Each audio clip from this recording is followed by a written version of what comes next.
Welcome. I just realized it is season 10 of reading on YouTube for the pleasure, just the pleasure of reading out loud. And that's why we're doing it here at this production. It's just me. As you can see, it is just me reading books. I did just read the back of this book, actually. I hadn't even read the back of the book yet because I just wanted to be surprised, but I couldn't help myself because the first chapter was just so much descriptive and I just want to know what it's about, you know? We're not doing this to get to an end goal. We're not doing it just to read the book. We're going to be annotating. We're going to be looking up words. We're going to be pondering ideas. We're going to be digesting things, you know? We're going to be practicing different accents because I just love accents. I don't know how much I'm going to be practicing. I'm just going to be reading with an accent, which is practicing. We're on chapter 2 of Wuthering Heights, which is a place. Wuthering. What's Wuthering Your Heights? I don't know why that's funny to me. What's Wuthering Your Heights? But that's funny to me. Chapter 2. Yesterday afternoon set in misty and cold. I had half a mind to spend it by my study fire instead of wading through heath and mud to Wuthering Heights. On coming up from dinner, however, N.B., I dine between 12 and 1 o'clock. NB.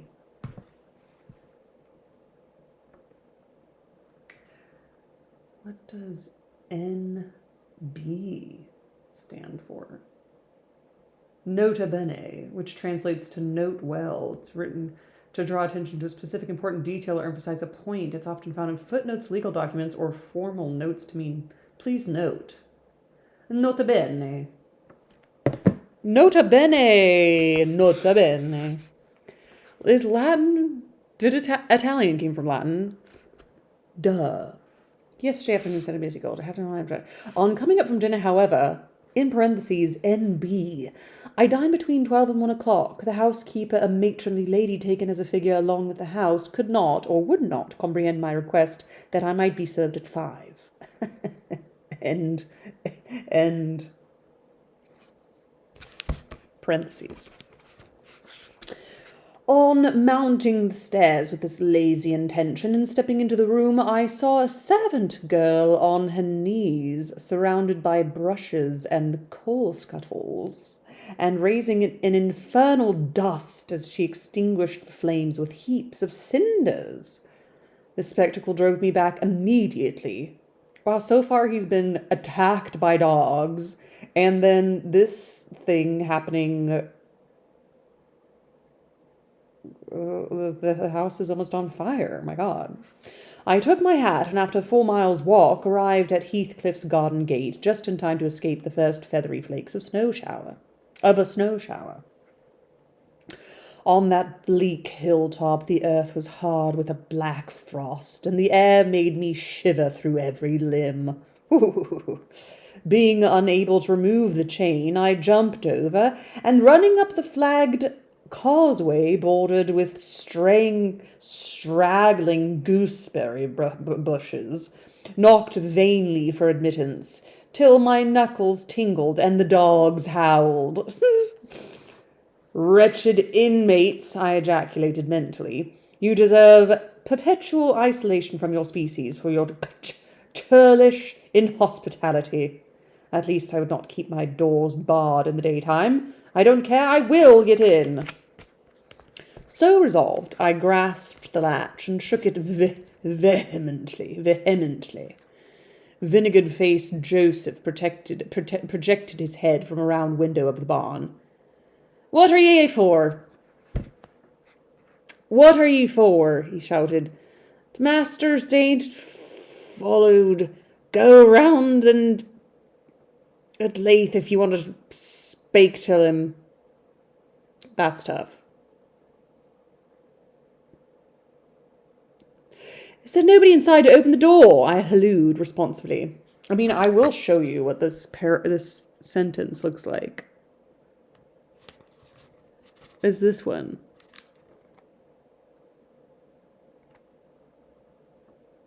I don't know. You guys figure out. Okay. I'm gonna do it. They know but misses, and she'll not open to make her fleisendins till night.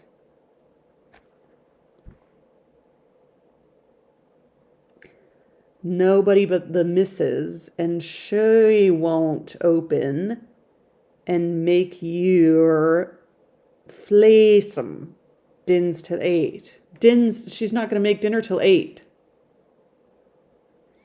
I don't know what fleisem is. Why, cannot you tell who I am, eh, Joseph? Nor me. I'll know and didn't wit, muttered the head vanishing.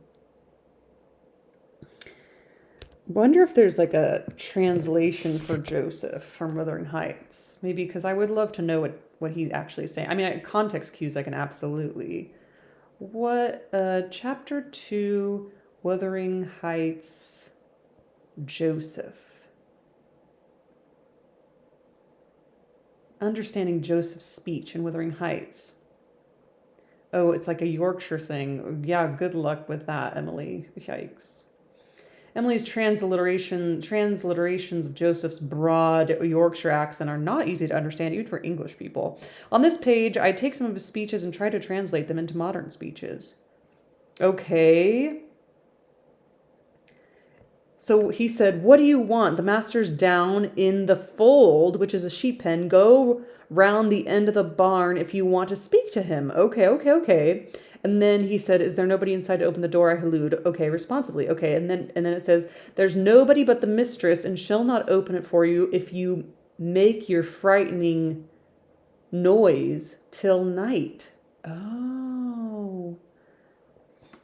Why cannot you tell her who I am, eh, Joseph? Okay, not me. I'll not have anything to do with it, muttered the head and vanishing. Okay, so thank you to whoever this is, because this is great. The Reader's Guide to Wuthering Heights.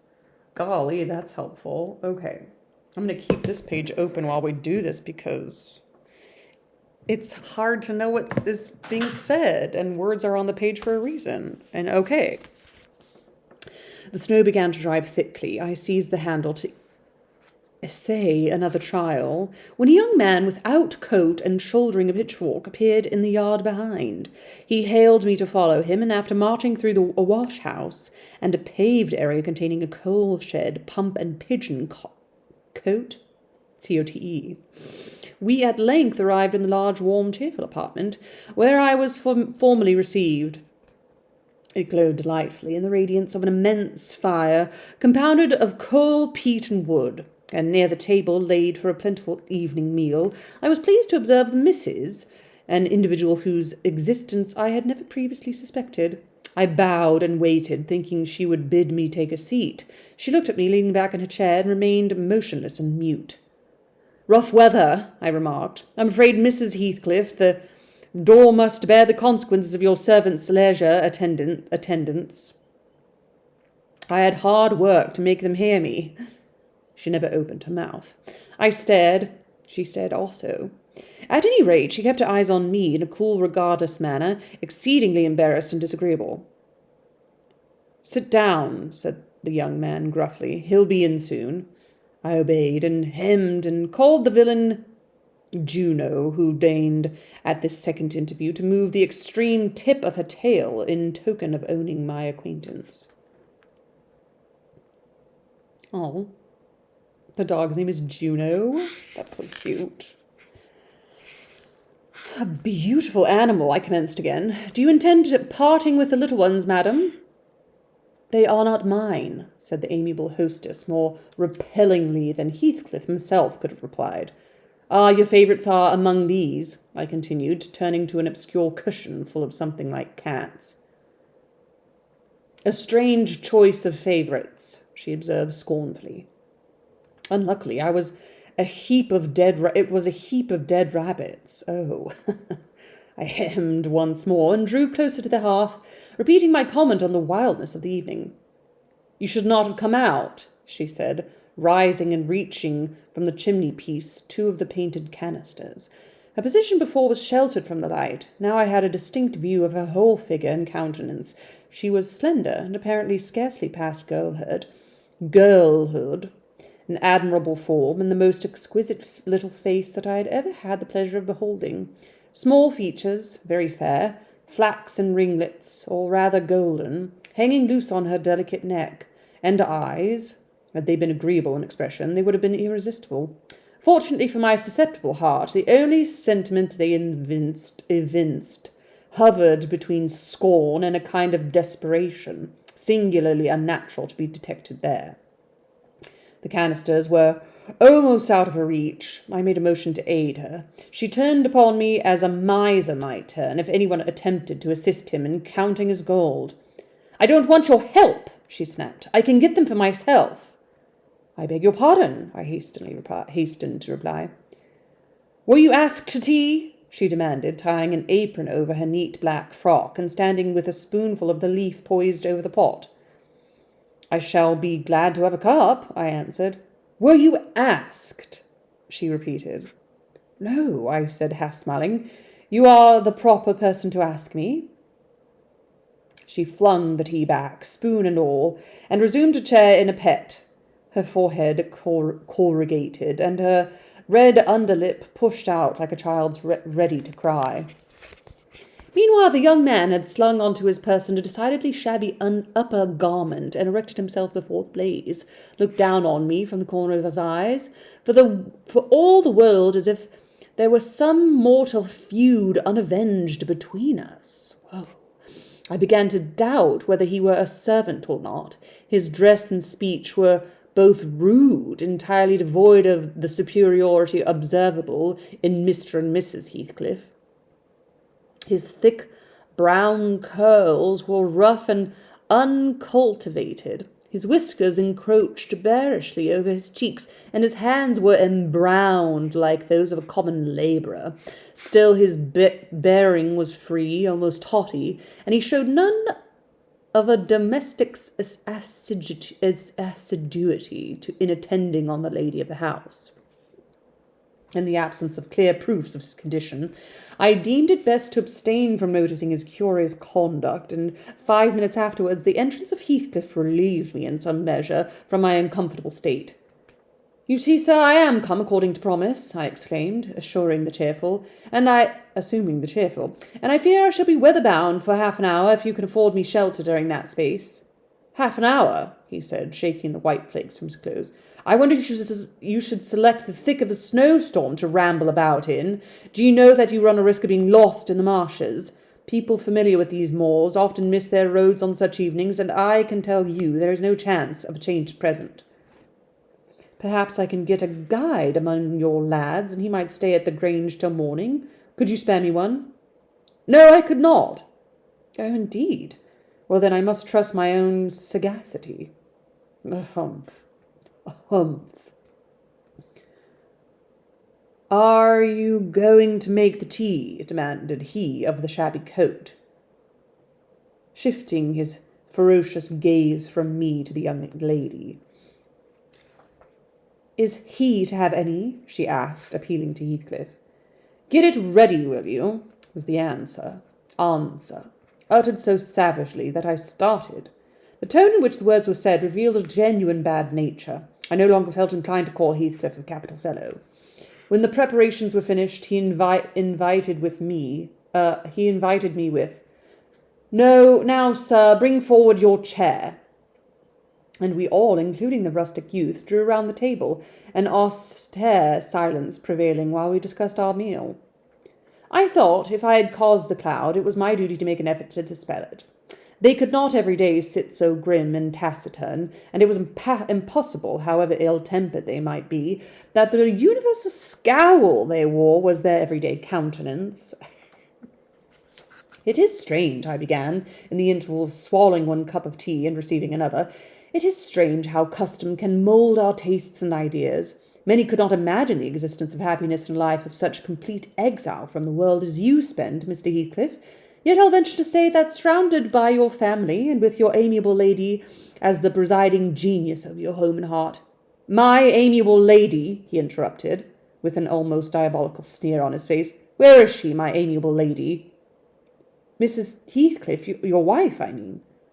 "Well, yes. Oh, you would intimate that her spirit was taken the post of ministering angel, and guards the fortress of Wuthering Heights, even when her body is gone. Is that it?" Perceiving myself in a blunder, I attempted to correct it. I might have seen there was too great a disparity between the ages of the parties to make it likely that they were man and wife. One was about 40, a period of mental vigour at which men seldom cherish the delusion of being married for love by girls. That dream is reserved for the solace of our declining years. Ooh. The other did not look 17. Then it flashed upon me. The clown at my elbow, who is drinking his tea out of a basin and eating his bread with unwashed hands, may be her husband. Heathcliff Junior, of course. He is the consequence of being buried alive. She has thrown herself away upon that bore from sheer ignorance that better individuals existed. A sad pity. I must beware how I cause her to regret her choice.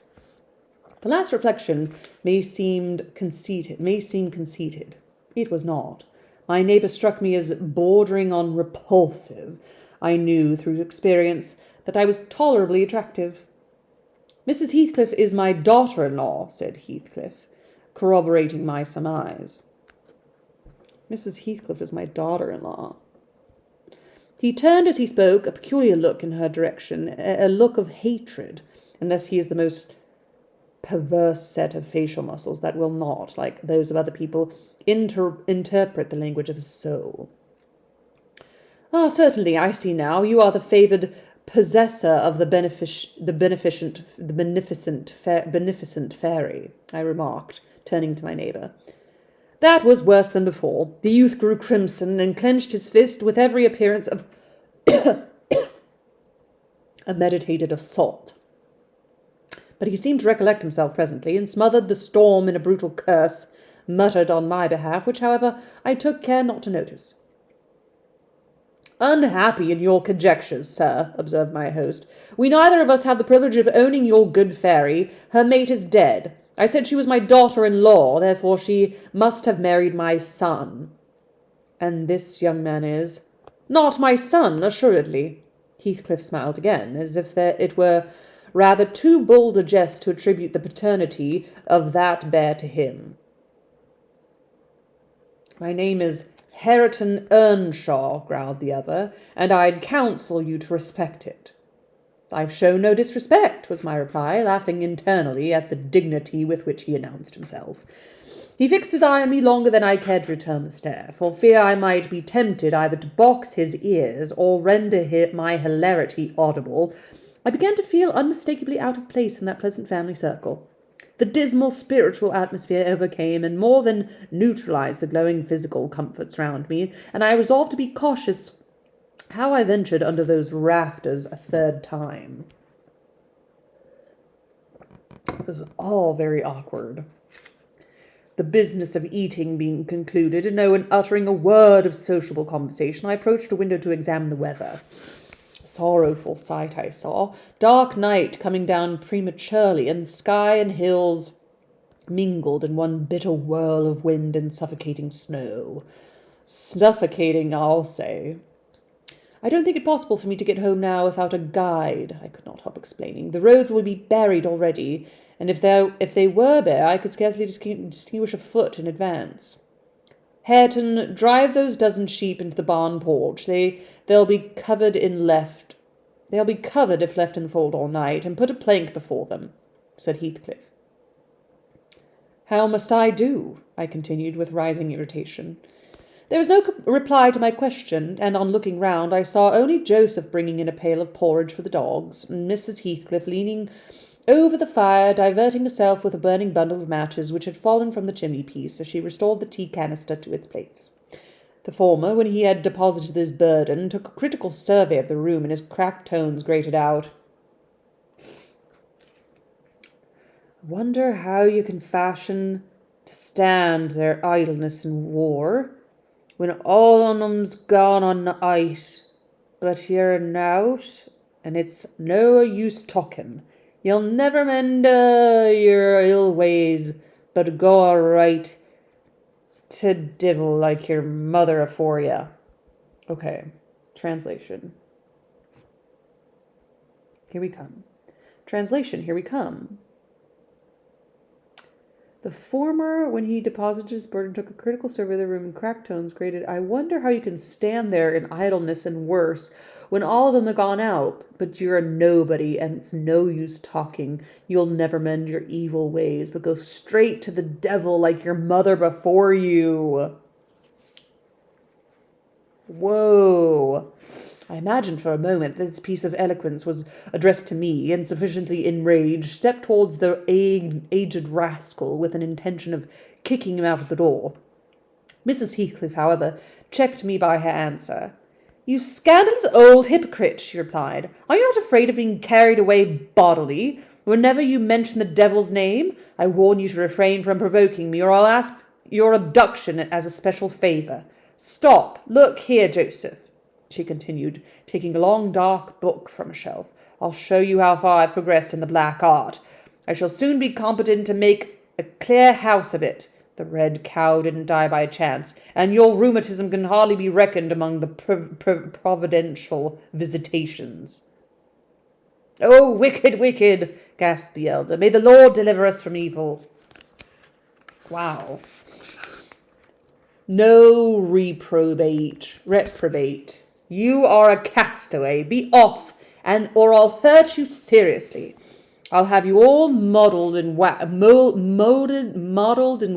and clay, and the first who passes the limits I fix I'll not say what he shall be done to, but you'll see. Go, I'm looking at you.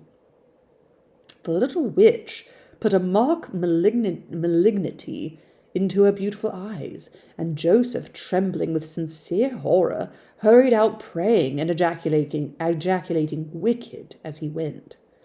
I thought her conduct must be prompted by a species of dreary fun, and now that we were alone, I endeavoured to interest her in my distress. Mrs. Heathcliff, I said earnestly, you must excuse me for troubling you. I presume because with that face, I'm sure you cannot be help being good-hearted. Do point out some landmarks by which I may know my way home. I have no more idea how to get there than you would have how to get to London. Take the road you came, she answered, ensconcing herself in a chair, with a candle and the long book open before her. It is brief advice, but as sound as I can give. Then if you hear of me being discovered dead in a bog or a pit full of snow, your conscience won't whisper that it is partially your fault. How so? I cannot escort you. They wouldn't let me go to the end of the garden wall. You? I should be sorry to ask you to cross the threshold for my convenience on such a night, I cried. I want you to tell me my way, not show it, or else to persuade Mr. Heathcliff to give me a guide. Who?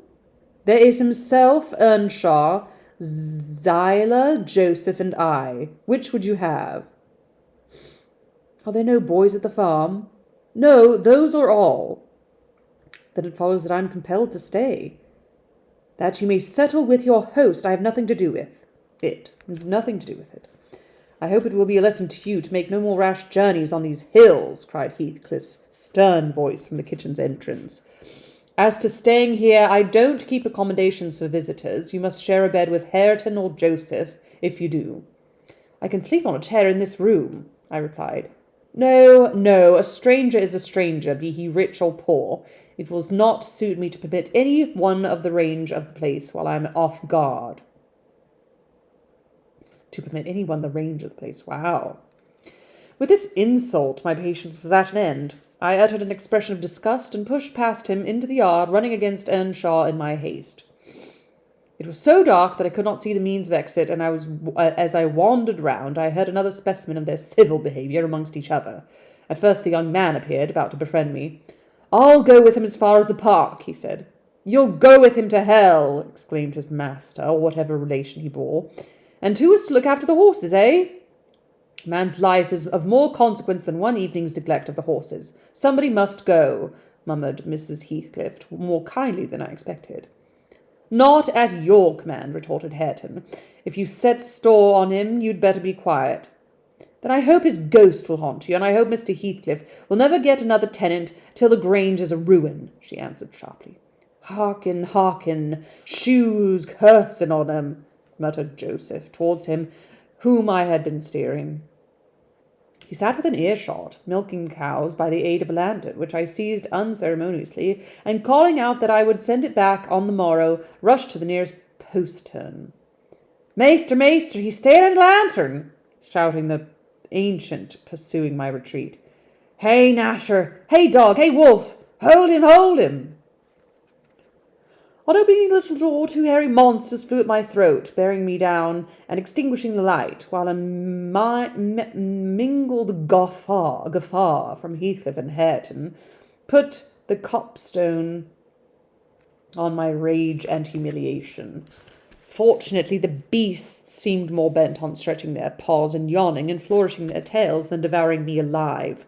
But they would suffer no resurrection, and I was forced to lie till their malignant master pleased to deliver me. Then, hatless and trembling with wrath, I ordered the miscreants to let me out, on their peril to keep me 1 minute longer, with several incoherent threats of retaliation that, in the definite depth of virulency, smacked of King Lear. The vehemence of my agitation brought on a copious bleeding at the nose, and still Heathcliff laughed, and still I scolded. I don't know what would have concluded the scene had there not been one person at hand, rather more rational than myself, and more benevolent than my entertainer. It was Zyla, the stout housewife, who at length issued forth to inquire into the nature of the uproar.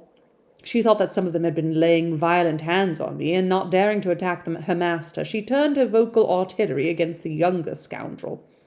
Well, Mr. Earnshaw, she cried, I wonder that you will have a gate next. Are we going to murder folk on our very doorstones? I see this house will never do for me.